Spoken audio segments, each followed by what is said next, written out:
Natalie naman, ba't naman nasa...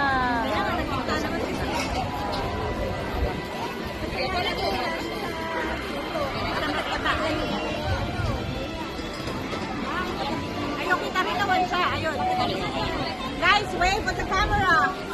Nag-wave naman yun.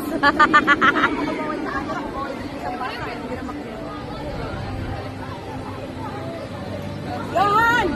Johan! Ah, dali, nakatingin.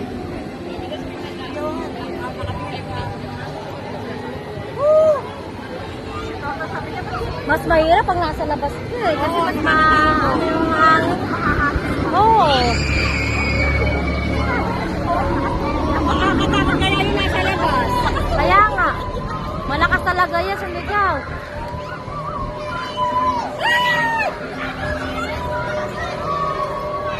Ay, pukay mo, langit na pala yung kinukuhanan ko.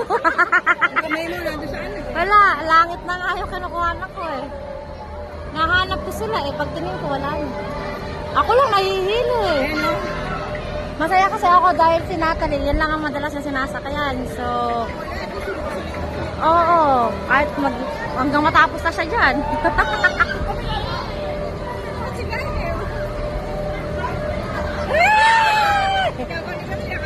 Oo. Ay ba naman, makapagpalit daw ako ng bracelet, sumakay daw ako. Hiluhin din kasi ako, kaya hindi ako sumasakit. Isa pa sa rason kung bakit nagkatrauma ako sumakay sa train. Oo. Nung nag-enchanted din kami, Oo. sumakay ako ng Sa dulo-dulo ka. bukod sa dulo-dulo ako. Pagkatapos namin sakyan yung parang boom, Ah. na pero mababa lang sa enchanted. Yung sinakyan ko yun, tapos sinunod ko yung dun sa may Hampers away, muntik ako sumukat. Wala nun. Ah. Hindi na ako sumakay dyan. Ako dun sa ano, parang ganun yung sinakay. Di ba sa Pilipinas?